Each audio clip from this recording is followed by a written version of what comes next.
नाज़रीन, अवामी न्यूज़ में ख़बरनि जो सिलसिलो जारी है। इन वक्त असीं तव्हांखे मटियारी में ख़बर ॾींदा हलूं त नंढे खंड जे अज़ीम सूफ़ी बुज़ुर्ग ऐं शाइरनि जे सरताज हज़रत शाह अब्दुल लतीफ़ भिटाई जे 277 उर्स मुबारक जे मौक़े ते वज़ीर औक़ाफ़ सिंध सोहेल अनवर सियाल मज़ार ते गुलनि जी चादर चाढ़े ऐं फातिहा ख़्वानी पढ़ी है। इन मौक़े ते सूबाई सेक्रेटरी औक़ाफ़ Akhtar Hussain Bugti, commissioner Hyderabad Mohammad Abbas Baloch, deputy commissioner Matiari Ghulam Haider Chandio ऐं ॿिया मौजूद हुआ। वाज़े रहे त कोरोना सबब हिन साल सिंध हुकूमत पारां मेले जी समूरियूं तक़रीबूं मुअत्तल कयूं वयूं। औक़ाफ़ खाते जे इंतज़ाम हेठि सिर्फ़ लतीफ़ अवार्ड तक़रीब HT सिरोली हाल भिटशा में 4 अक्टूबर आचर जे ॾींहुं थींदी। मीडिया सां ॻाल्हियूं कंदे सूबाई वज़ीर औक़ाफ़ सोहेल अनवर सियाल चयो त कोरोना सबब उर्स मुबारक जूं तक़रीबूं मुलतवी कयूं वयूं। मेले जी बिल्कुलु इजाज़त न ॾिनी वेंदी। सिर्फ़ SOP तहत पांधीड़ा दरगाह ते हाज़िरी ॾेई सघंदा। SOP ते अमल न कंदड़नि खे दरगाह में दाख़िल थियण जी इजाज़त न ॾिनी वेंदी। हिकु सवाल ते सूबाई वज़ीर चयो त दरगाह हज़रत शाह अब्दुल लतीफ़ भिटाई जे चिरागा न करण जी इंक्वायरी कराई वेंदी ऐं गफ़लत साबित थियण ते मैनेजर खे मुअत्तल कयो वेंदो। हिकु सवाल जे जवाब में नेब पाकिस्तान पीपल्स पार्टी जे अॻुवाणनि ऐं बाख़सूसन पीपल्स पार्टी जे MNA मखदूम जमील जमा जे भाउ ऐं ॿिनि कार्रवाइनि बाबति सूबाई वज़ीर जो चवणु हो त इहो अमल क़ाबिल मज़ामत आहे। हर शख़्स जो पंहिंजो तक़दुस ऐं इज़त हूंदी आहे। कोर्ट मां ॾोह साबित थियण खां अॻु हर शख़्स मासूम ऐं तसवर कयो वेंदो। जेको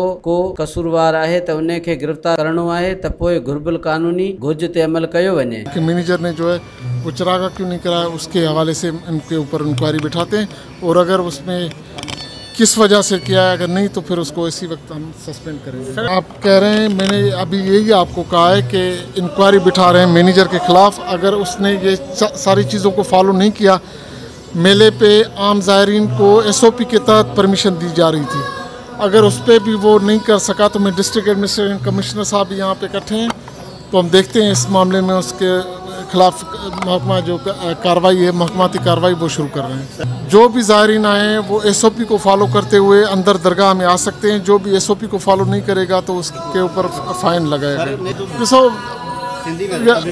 ॾिसो ये मज़म्मत जो अमल आहे, जो कंहिंखे बि हर कंहिं जो पंहिंजो हिकिड़ो तक़दुस आहे, इज़त आहे। कंहिंखे बि कोर्ट जो हिकिड़ो फ़ैसिलो हूंदो आहे त जेसिताईं कोर्ट जे तरफ़ों कोई भी मुजरिम साबित नथो थिए तेसिताईं उहो इनोसेंट जेको आहे तसवर कयो वेंदो आहे। त जेकॾहिं कंहिंखे जो बि कोई कसूर आहे त उनखे या कंहिंखे गिरफ़्तार करिणो आहे त उनखे प्रॉपर जेको आहे कालप नोटिस ॾिनो वञे। हिकिड़ो प्रॉपर हिकिड़ो तरीक़ेकार आहे, उनखे फॉलो करणु ज़रूरी आहे तमामु। मज़ीद खबरों और तफसीलात के लिए विजिट करें हमारी वेबसाइट www.awamiNewsHD.com।